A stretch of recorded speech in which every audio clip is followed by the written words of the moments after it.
Hey, thank you so much for joining us at our Crosspoint Church podcast. Now, if you're new to our podcast or maybe new to our church in general, we're just a bunch of messed up people who don't have it all together, running after a heavenly leader who loves us and meets us right where we are. We hope this message encourages you, builds your faith, and strengthens your confidence as you continue down this journey of what it means to know and follow Jesus. Enjoy this message.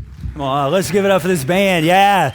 I tell you what, joy is this amazing thing that has this way of counterbalancing when we are pushing through adversity. We're going to dig into that today. So, hey, welcome to Crosspoint. Really excited to have you here across all of our platforms, including those online. Let's make some noise for those joining us online this weekend. Man, so excited to have you join us from perhaps your home, coffee shop, maybe you're by the pool somewhere this weekend. My name's Curt. If we haven't had a chance to meet, it's really good to meet you, good to have you with us this weekend.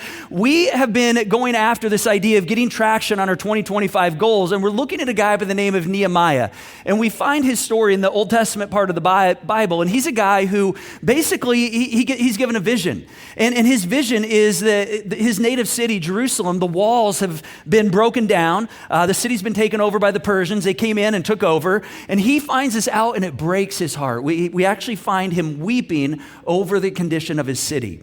And he's moved. He feels something. You know, a lot of times when God is moving us to work on something, have a goal in our life, we're kind of using goals, resolutions, visions synonymously. I know they're different, but each of us have different versions of that at the start of the year. Oftentimes we feel it. God actually causes us to feel something in our soul to let us know, hey, this is something I want you to pay attention to.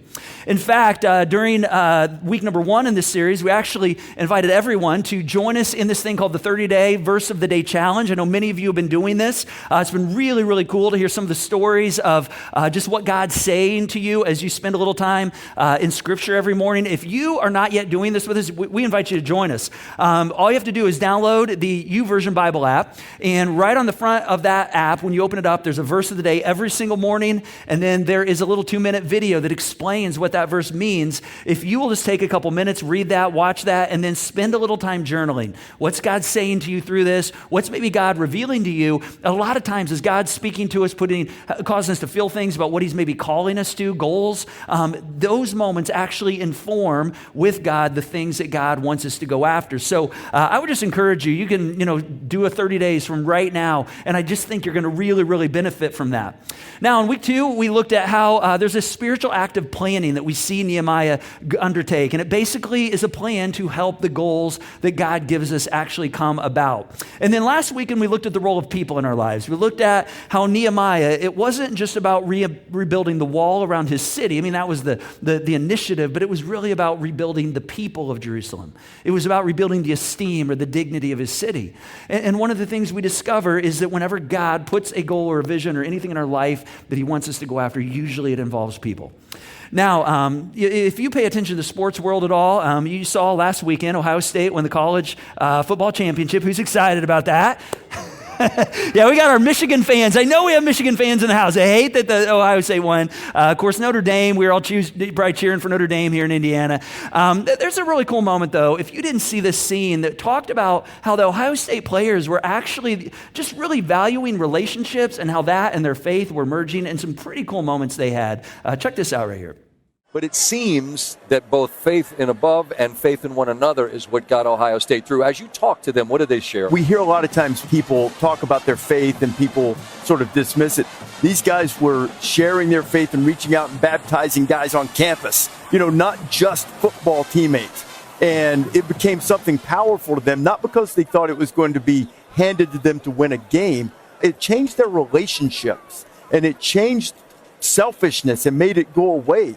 It was impactful for them. And I think that's the power in it. It's not, some magical thing they're going to go down and hand you the trophy if you do it.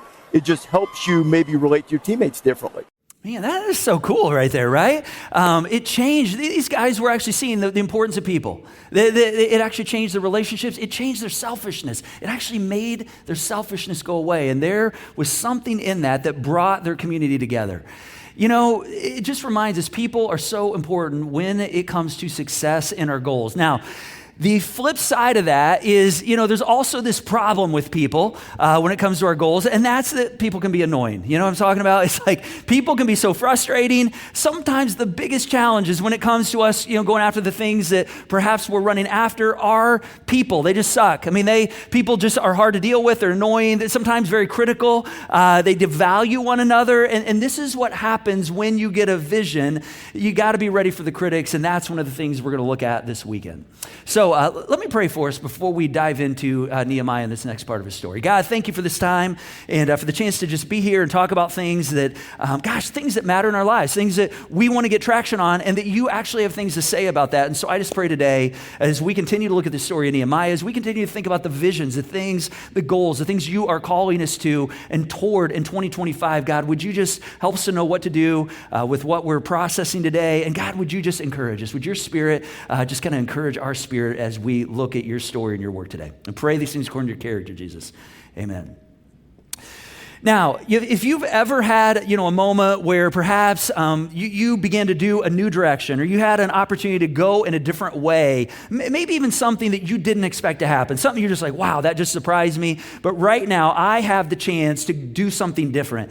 Whenever we get into those moments and those new directions or something different is created, it often also creates tension. It sparks fly. Sometimes, it's not always pretty. For instance, if you are going in the direction in the start of this year to be healthier, let's say. Maybe you're like, hey, I'm on a weight loss journey right now. There are people who don't want you to lose weight in your life. There are people that are going to be threatened by that. There's people that's actually going to have a negative impact on them. They're going to actually try to get you. They're going to be like, why are you not eating more? Come on, you need to eat more. And so, there's just going to be people that are going to rise up against you.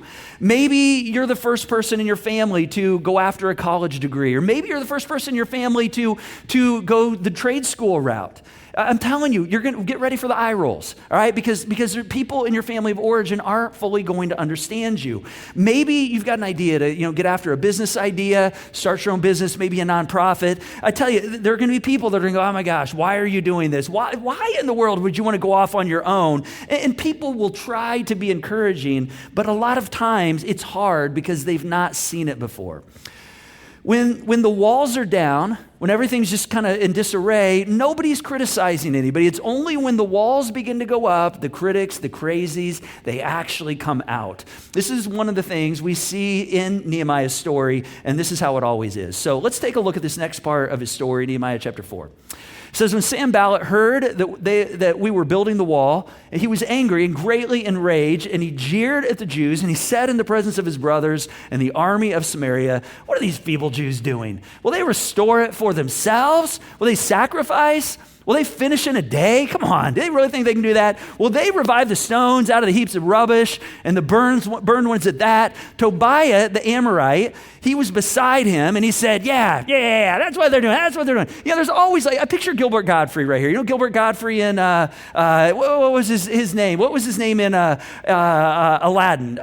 Iago? Yeah. Everybody's always doing that. This is what his little sidekick's doing right here. He's egging him on. He's like, what do they think they're doing? He said, they think they're building. If a fox goes up on that thing, it's going to knock that wall down. And so, there's always an antagonist, and then there's somebody else, jumping in on that. And this is the way it is with criticism. Whenever we choose to do something, the guy or the gal who says, hey, I'm going to take this hill, there's always going to be people that say, hey, you can't do that. You're never going to make it. Yeah, it's going to be difficult. And look at some of their phrases right here. This is really fascinating. The first thing, he's like, what are these feeble Jews doing? What do they think they're doing? And this question's actually cutting to the core of their decisions. Are they really making good decisions right here? And then they're like, geez, are they sacrificing? Are they going to sacrifice on this? Are they really going to go all in on this? Which is questioning their commitment to the goal right here. And then this next one, they're like laughing, like, come on, seriously. They think they're going to finish in a day? They think they can do this. Is actually questioning the plan, if they actually know what they're doing.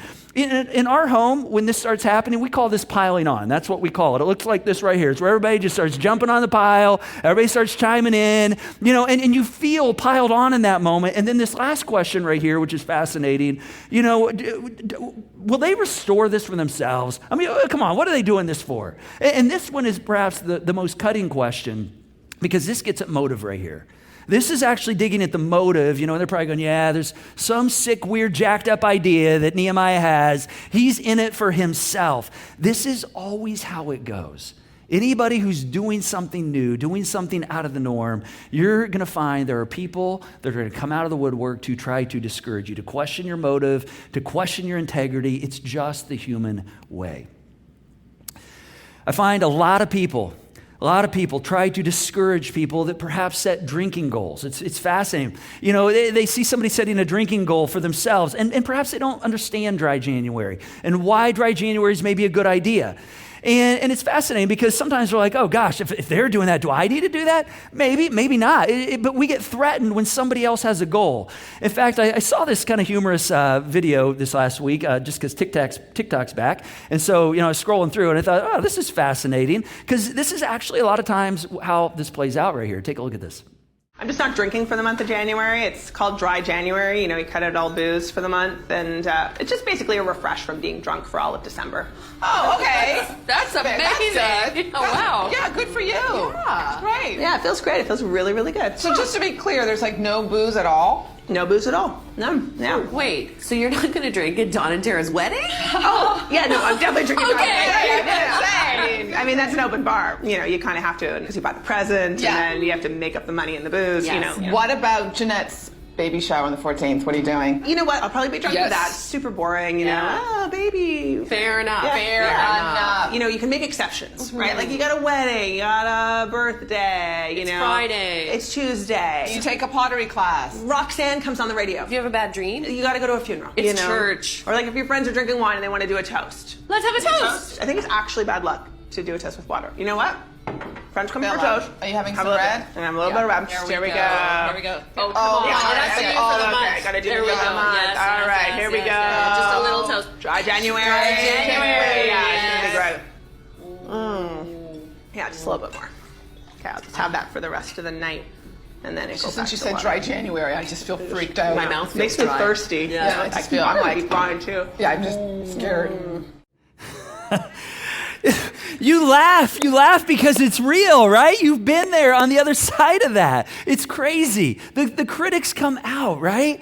I mean, because all of a sudden it's like, man, am I the loser? I'm not doing this. Do I need to do this? And perhaps you don't. It's just that we're threatened sometimes when somebody has a goal and perhaps we're not being called to that goal. Many people in the corporate environment or business community, when you start talking about starting a business, maybe you start talking about starting a nonprofit, the critics come out. I'll never forget when Julie and I began to get a vision to start a new church. I'm telling you what, man, shut the front door. The critics came out from all over the place. It was like, it'll never work. Why in the world are you going to do this? I had one guy come up and say, listen, let me understand this. You got 2 kids. We had 2 kids at the time. We have 4 now. Like, you have 2 kids. You're making a steady paycheck right now. And you're going to go somewhere where you're not assured a steady paycheck. I mean, there's nothing there, but you're going to have to work to get a paycheck. Like, why would you do that? And he said, and then this, you don't even have a people, right? You don't have a building. And yet at the church I was at, you have a people, you have a place. Why in the world would you go and take the risk on this? And this is the criticisms that begin to come because people get really upset because perhaps they've never seen it before. And these are just a few things we heard when we started something new. We're threatened when people see something they don't know. I don't fully know why that is. I have an idea. I think if I just call it blatantly what it is, I think it's sin. I think it's selfishness. I think it's missing the mark. It's we get so enamored with oh my gosh, they have something going on. I don't have anything going on. We begin to get selfish. I'm why would they do that? I need to question why they're doing that. And we actually get in the way of that vision going forward. It's really actually disturbing when someone gets in the way of a vision or a goal that someone has to actually help people, to bless people. And here's the thing, it's easier to crack on or criticize or, question someone who has a vision than it actually is to walk out a vision yourself.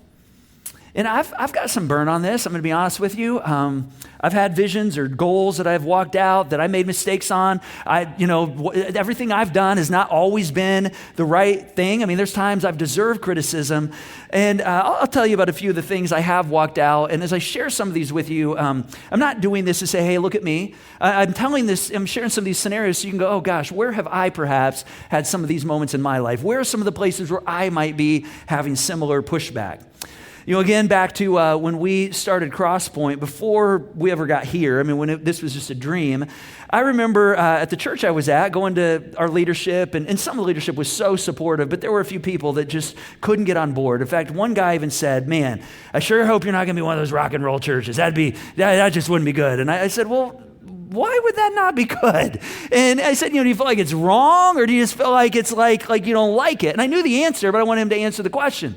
And he kind of hem-hawed around. And he said, well, I don't know. I just don't know that's the way church is supposed to be done. And I knew that, for him, he's like, well, what if this actually goes and people like it? What if it goes and I find that the way I like church, maybe it's not as relevant to people anymore. And so we get in this kind of insecure posture and we actually start questioning and getting in the way of vision.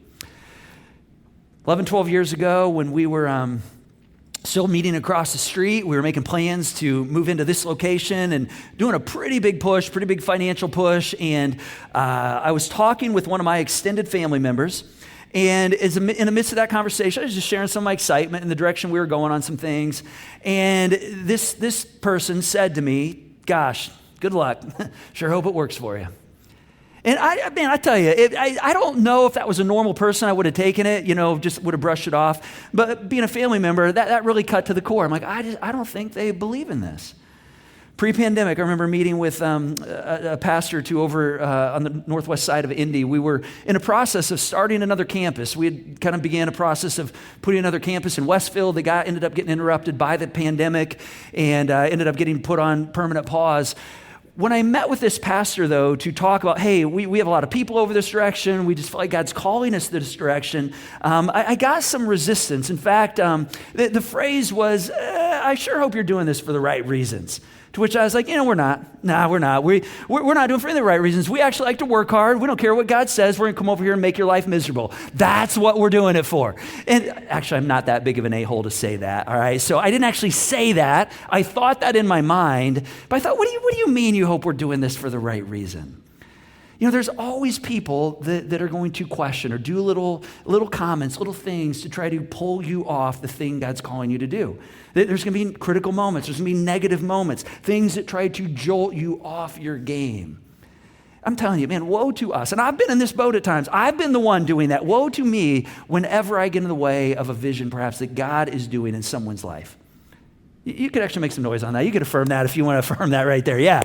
Because, listen, we need to support that. We need to support that right there. We've all been on both sides of that. Back to Nehemiah. He says, and I looked, and I arose, and I said to the nobles and to the officials and to the rest of the people, which if you've ever been a part of a Fight Club chapter, this is your verse right here. Do not be afraid of them. Remember the Lord who is great and awesome, and fight for your brothers, for your sons, for your daughters, for your wives, and for your homes. He says, don't be afraid of them. He says, if somebody's going to start coming down on you, they're going to see what you're doing. Don't let them take you off the wall. They don't get this thing that God may be doing in you. In fact, D.L. Moody, who was just a really massive influence over the Christian movement over the last number of decades, he once said this. He said, every true work of God has had its bitter enemies, not only outside, but also inside, just as in the days of Nehemiah. There will always be enemies. For Nehemiah, he has to divide his workers up. Some of them get spears, some of them get arrows, some of them get swords, because people aren't just threatening them with words, they're actually threatening their very lives. It says they're on the wall with a sword in one hand, a hammer in the other. And so let's talk about this guy that's trying to get Nehemiah off the wall. It's a guy by the name of Sanballat. We read about him in a moment. We're going to come back to him here. Who is this guy? Sanballat, he's a Samaritan official.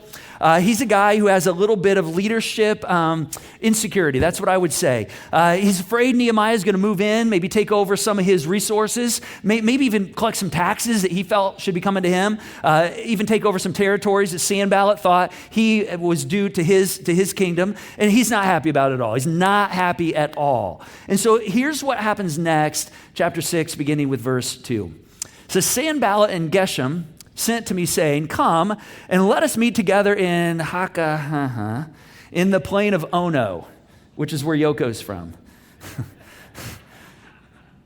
But they intended to do me harm, and I sent messengers to them saying, I am doing a great work and I cannot come down. Why should the work stop while I leave it and come down to you? So Sanballat's a guy from the region. He's not a fan of Nehemiah, what he's doing. He has some leadership insecurity. He's trying to get Nehemiah off his game. He's trying to distract. Hey, come down and talk, man. I know you're doing some good work up there. I am demanding your time. And I love how Nehemiah responds. He says, why should I come down? Why should I get off this vision, this thing I'm working on, and come down because I feel like you're trying to distract me? Let me tell you something. Some of you here right now, you are on the wall for something. Those of you who tuned in online, you're on the wall on something. There are people in your life trying to pull you down. There are people trying to distract you. They want you to get off your game. And whatever your game is, whatever that thing is you're going after, listen, it's something you probably feel like needs to get done. And it's something that if you go, man, I think God would smile if this happens, then that needs to get done. You don't get off the wall. Stay on the wall. I mean, Nehemiah models what it looks like to stay on the wall. I mean, very few people are faithful when nobody around them believes in what they're doing. No, very few people are actually able to be faithful when nobody's liking what they're saying or what they're doing. But I'm telling you, if you want to be closer and closer in your walk with God, if you want to have a full heart toward people, if you want an unusual impact in 2025, you're going to have to learn how to stay on that wall when there's adversity. Now, the reasons that perhaps there's times where there's criticism that comes our way, or, whenever we have a new vision or a goal or some initiative, it's because new visions cause chaos. Whenever there's something new, nobody's experienced that before.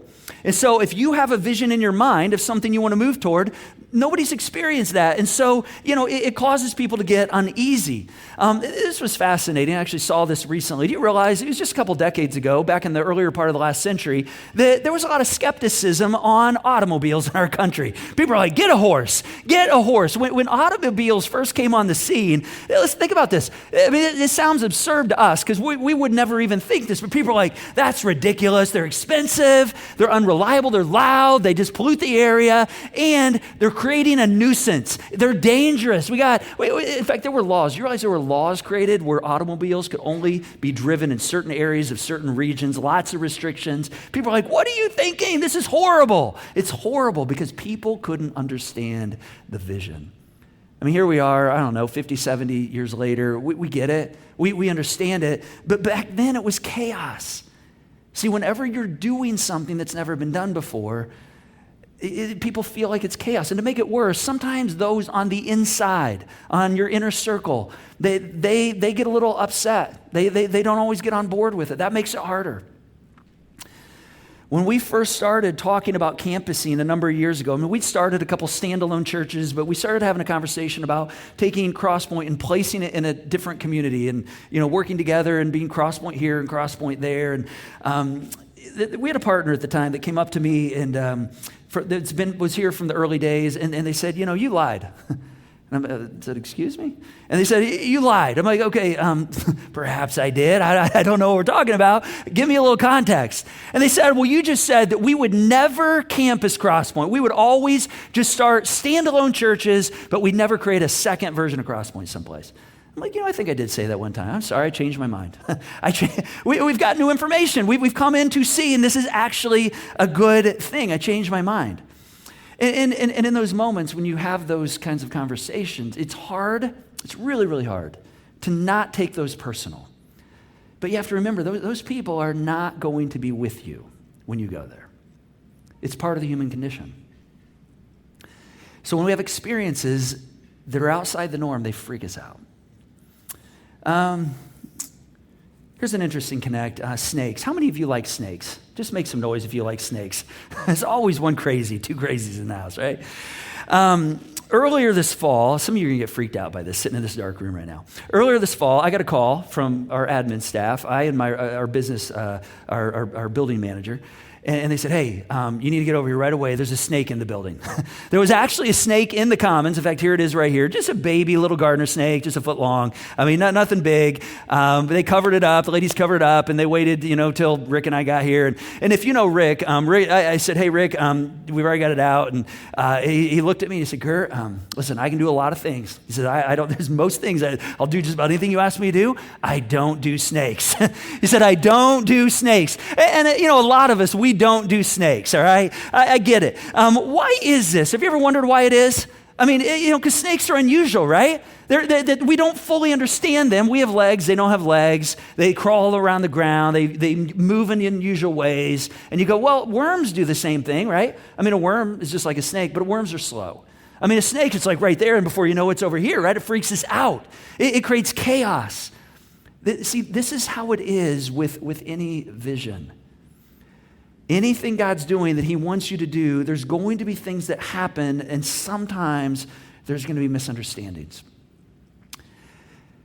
Nehemiah, it says, it is reported among the nations that Geshem also says it, that you and the Jews, this is Sanballat talking to Nehemiah, intend to rebel. So they're misinterpreting what Nehemiah is actually doing with the wall, that you actually are building the wall. According to these reports, they say you actually want to come in and be the king. See, here we go right here. All right, they're like, I know what's happening. You said it's for the people. You're just trying, you got some sick, twisted idea of coming in, building the wall. You're going to take over and become the king. All right, this is all about you. And that's not what Nehemiah was about at all. And see, this is actually one of the reasons back in week 1, we talked about when you begin to pursue that resolution or that goal or that vision, again, we're using those synonymously, that God has for your life this year. It's sometimes best that you don't tell people about it right away. It's best sometimes you let it marinate. We crock pot it, as we said. We kind of let it develop. We decide, okay, am I going to own this thing as we go forward? And am I going to develop it? Because, see, here's the thing. The moment you bring that to the light of day, I'm telling you, the freaks are going to go crazy, all right? And if you haven't settled this in your spirit that you're on this thing, you're going to crumble in that moment. Let's go back to Nehemiah. It says, so the wall was finished on the 25th day of the month of Elul in 52 days. And when all our enemies heard of it, all the nations around us were afraid, and they fell greatly on their own esteem. For they perceived that this work, look at this, had been accomplished with the help of our God. It says they fell on their esteem. You know why they fell on their esteem? They fell on their esteem because they realized, okay, this isn't just Nehemiah being like a great planner. This isn't just like Nehemiah having like a type A personality that gets projects done, or him just having a bulldog spirit. They said, no. God was actually on their side. There was actually this X factor, this presence of God in his life. This is one of the reasons that the 30-day challenge, it's one of the reasons we started off this series saying, hey, join us on this 30-day challenge. Do the verse of the day. If you don't have a regular devotional moment in your morning to just start your day like hearing from God, letting God build his character into you, I'm telling you, this becomes critical as you walk out the things God's calling you to this year. Because see, the vision that God cares about isn't the one that we speak out loud and then just go do it. I don't know that just because we do that, God says, oh, I'm going to get involved in that. I don't think the vision God cares about is the one that we say, oh man, this vision right here, when it gets to my deathbed and my eulogy is read, this is going to be acknowledged right here. Sometimes I know there's like processes out there, and it's like if you want to live a fulfilling life, think about what you want people to say at your eulogy. There's some of that's good, but that's very self-focused. I think that the vision that God cares about, the things that he calls us to, they're the ones about people. They're the ones that align with his heart, that align with blessing people that he cares about. Now, I want to give you some filters in terms of how do we navigate the criticism? All right, when people aren't supporting you and whatever that thing is you're going after, like how do you deal with that? All right, because you have to recognize this is going to be a part of the experience. Nehemiah faces it, you and I are going to face it. And sometimes when we get pushback, it's warranted. I mean, as I said, I've had moments where I've got pushback. It was totally warranted. I mean, I totally should have got the pushback that I received, all right? I'm not God. I'm not inerrant. Sometimes we do things that just aren't in alignment, all right? And so we have to have a level of humility in those moments. But we also have to recognize that pushback never surprises God. All right, because think about it. You and I push back against God all the time, right? God says, hey, I want you to add this to your life. I want you to join a team or get involved in a small group or be a part of blessing people. And what do? We push back. Oh, man, God, I don't know if I have time to do that. We push back on God all the time. Or God says to us, hey, I want you to remove something from your life. I feel like this thing's getting in the way of your relationship with me. And what do? We push back. Sometimes aggressively, sometimes passive aggressively. But guess what? He can take it. All right, he can take it. That's totally cool. Take a look at Nehemiah. He said, when our enemies heard that it was known to us that God had frustrated their plan, we all returned to the wall, each to his work. I mean, God knew that they needed help. God knows that you need help when you're executing your plan, and that pain and difficulty are going to be coming. He knows that. In fact, Jesus knows this. Jesus actually made a promise to us about this. I mean, take a look at the Gospel of John right here. Jesus actually said, in this world, you will have tribulation. He didn't say maybe. He said, you can take that one to the bank. You are going to have tribulations. He said, but take heart. I've overcome those things. In essence, what he's saying right there is he's saying, hey, I took the hit for you. All those things that have the ability to have a power over you, I actually have a power over those things. So when you're in the headwind, how do you stay on the wall? I want to give you 3 quick hitters on this. 3 quick hitters when the criticism starts to come. Each of these are next steps this weekend. So maybe one of these is the one that you go, okay, I really need to lean into this. The first one is this. We have to practice more joy when others practice negativity. You have to practice more joy when others practice negativity. Nehemiah 8:10, Nehemiah says, hey, the joy of the Lord is your strength. The joy of your Lord. When those headwinds come, man, the thing that's going to get you through, the strength is going to be joy. He said that's what's going to get you through. In fact, there's a song that I've been singing all week. We actually introduced it last weekend here. It's not necessarily new. It's kind of new to us. It's a song called Praise. We're going to do this here in a moment. But this song, I love the lyrics on this. It says, hey, God, I'm going to praise you in the valley. I'm going to praise you when I'm doubting. I'm going to praise you when I'm outnumbered, when I'm surrounding. In those moments when, man, I just can't see it. You know what my tool is, my weapon is? I'm actually going to praise you. I'm actually going to find a way to find joy. This is what Nehemiah is talking about right here. He says, you've got to practice joy in the valley, right? When you're, and he says, happiness is like when things go your way. Joy comes when we make the decision to say, I'm going to be good regardless of what comes my way. Because see, joy is a choice. We choose that. And so when the criticism starts coming, you got to say, okay, I'm going to have more joy when the negativity increases. Right? When the resistance comes, it's going to come. I got to find a way to have joy, even when I don't feel it. Or I got to look around and say, okay, God, what can I thank you for? What can I praise you for? What can I be thankful for in this moment? I got to stay on it. You got to have really, really high joy. Second thing he gives us is you have to process your fear and anger with God. You got to tell God about your fear and anger. Like when things just begin to really stir inside of you. In fact, take a look at how Nehemiah does this here. He has this prayer. He says, hear, O God, for we are despised. He says, turn your back on their taunt on their own heads and give them up to be plundered in a land where they are captives. Do not cover their guilt and do not let their sin be blotted out of your sight. I mean, Nehemiah is like, God, give them hell. That's what he's saying. I want you to let all hell break loose on our enemies. Now, I've prayed prayers like this before. I'm going to be honest. I've prayed prayers that are wrong, that I'm confident God is not going to honor, all right? I've said things that, God, here's what I want you to do. And I know that is not within God's character, but here's what that moment does. God is a safe person to have those conversations with. God's a safe place for that. All right, so you need to process that with him. Listen, criticism affects you. All right, it affects all of us. I mean, I'm telling you, every now and then I'll hear somebody say, man, I take criticism really well. I'm like, man, I don't know. Anybody that takes criticism well is doing one of two things, either lying through their teeth or they just have a really, really hard heart. Because, I mean, criticism is hard. I mean, it never lands well. It hurts, which is why we have to process our fears and our anger with God. Journal about it, write it, pray it. And then the third thing is you have to keep working while you're being criticized. You got to stay on the wall. I mean, when those criticisms come, when the pushback comes, when somebody makes a comment and you're like, man, I just don't know that they believe what I'm doing is actually possible. Stay on the wall. You got to stay on the wall.